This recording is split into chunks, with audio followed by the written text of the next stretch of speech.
From Montana's news leader, this is the MTN Noon News. Good afternoon, everyone. Thanks for joining us on your Tuesday. I'm Jeanelle Slade. Well, crews spent all night and are back at it today searching for a missing 23-year-old woman in the Beartooth Mountains just west of Red Lodge. We are told Tatum Morrell, originally from Idaho, just graduated from Montana State University. Morrell hiked out on the West Fork trailhead on July 1st and was due back in Bozeman yesterday. She made contact with her mother using a GPS device at 8 p.m. on the 1st, but not since then. Morrell is an experienced hiker and was planning to ascend to the top of 5 peaks in the area. She has a campsite set up in the Shadow Lake area. Authorities say Morrell's car is still parked at the trailhead. After a helicopter search yesterday, crews reached her campsite late last night. If anyone has seen her while out hiking within the past few days, you're asked to contact the Carbon County Sheriff's Office. An early morning grizzly attack has left a bicyclist dead near Ovando. Fish, Wildlife and Parks biologists and law enforcement have been dispatched to the scene to investigate. It happened sometime between 4 and 5 a.m. today. Details about the victim and the exact location of the attack have not been released. Fish, Wildlife and Parks says a camera on a business captured an image of a grizzly bear in town Monday night. And there's a report of a chicken coop broken into. Authorities say it's not clear yet if the incidents are connected. Near Bozeman, a suspect accused of attempted deliberate homicide is still on the run after hiding the sound of gunshots amid July 4th fireworks. 2 people were taken to the hospital after being shot around 10 o'clock Sunday night near the Bozeman Pond. People living in that area say they think they heard the shooting, but can't be certain it wasn't the sound of fireworks. I think too, because I know there were a lot that did sound like gunshots, thinking maybe, oh, they got him, but I'm pretty sure it was just fireworks. Investigators say the suspect was about 6 feet tall, wearing a dark gray sweatshirt and a black mask. Neighbors believe fireworks are to blame for damaging a home in uptown Butte on the 4th of July. The home was heavily damaged and fire officials are now investigating. The back of the house took the brunt of the flames and a neighboring home was slightly damaged. The children living in that home were the first to notice the flames. Their father says he was fortunate to get it out on time and thank firefighters for quickly containing those flames. And both the boys woke us up screaming there's a fire, so we got the kids and dogs and got out the house, and it's scary. It's very close. When they said fire, I was thinking like small little firework, backyard, stomp it out, no problem, and then it was definitely not. Now, no one was home when the fire ignited in the house that was heavily damaged. No injuries were reported.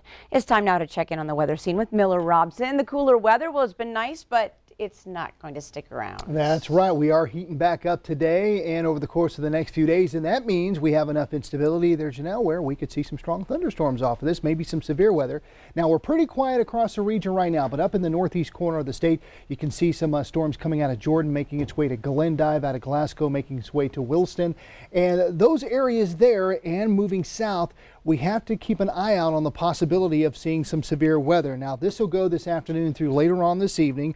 We'll have a marginal to slight risk. Let's just draw an imaginary line west of Cut Bank down to near Grable. Areas east of that line, a chance to see severe weather. But we're talking especially between Winifred over to Hayes, down to Hardin, over to Broadus. Here's what that slight chance is. And what we're looking at is gusty winds in excess of 60 miles an hour and quarter-size hail in those spots. Now, today may not be the only day we have a chance to see severe weather. I'll tell you why with the main forecast coming up. Jeanelle. All right, thanks so much, Miller. Well, some proof that more and more people are getting outdoors in western Montana. Staff at Trailhead River Sports in Missoula say keeping rental kayaks, canoes, rafts, and paddleboards on the shelves has been difficult, and they expect it to stay that way all summer. Well, it's not just rentals, however. Sales have been up as more people purchase their own equipment. It appears to be a trend that started very early this year. Trailhead employees say you're still okay to rent day of in some cases, but if you really need something specific, make sure to plan ahead. If you're not particular on exactly what you want to rent, then we'll have something probably to rent you. But if you want, paddleboard A or B, then you probably want to make a reservation. If you need a specific raft or, wanted to try out a specific canoe or kayak, you're probably going to want to make a reservation. And he adds it's just the beginning of the busy season, as the rental department will most likely stay, quote, swamped through Labor Day. And a reminder, while you are enjoying the outdoors in Montana, watch out for rattlesnakes. According to Varmint Nappers, a Great Falls area animal control business, calls for rattlesnake extractions are at an all-time high. Now, many of those calls have been along the rivers. Rattlesnakes are most likely in search of water, making rivers, pools, bird baths, and even outside dog bowls prime targets. So if your pets happen to get bit, be sure to call an emergency service as soon as possible.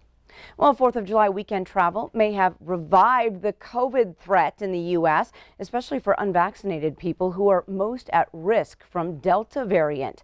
About 8 million passengers went through U.S. airports between July 1st and the 4th. That's nearly triple the number from last year. Errol Barnett is at Washington Reagan National Airport.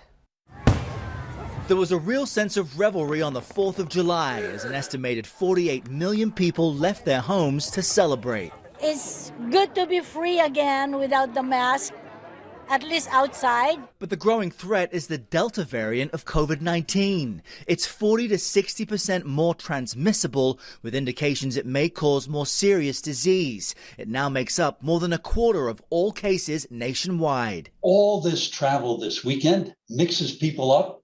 The Delta virus is traveling also, so it will be introduced everywhere. Dr. William Schaffner is an infectious disease expert at Vanderbilt. We may indeed see cases start to go up again, along with hospitalizations, and then down the road, once again, deaths. Yesterday, California announced the Delta variant is now the dominant strain in the state, making it at least the 5th state where the new strain has taken over. In places like Arkansas, Wyoming, and Nevada, where full vaccination rates are below 50%, cases are once again spiking. Nevada Governor Steve Sisolak is trying to buck that trend, with his state leading the nation in new COVID cases. $5 million in cash and prizes for nearly 2,000 eligible Nevada residents who have been vaccinated. This gamble could help as long as people get their second dose. In Texas, for example, more than 1 million people skipped their second vaccine appointment, which is about 9% of those eligible. And that is the number that really has health officials concerned. Consider that in a recent UK study, it found that the Pfizer vaccine's efficacy against the Delta variant drops to 33% for those who just have one dose. It jumps up to 88% for those who are fully vaccinated. But we know that could really be the difference between life and death for the most vulnerable. Errol Barnett, CBS News at Reagan National Airport. Still ahead on your noon news, a stuck skunk. Well, don't worry, there's a positive ending to the story that could have been a very smelly situation.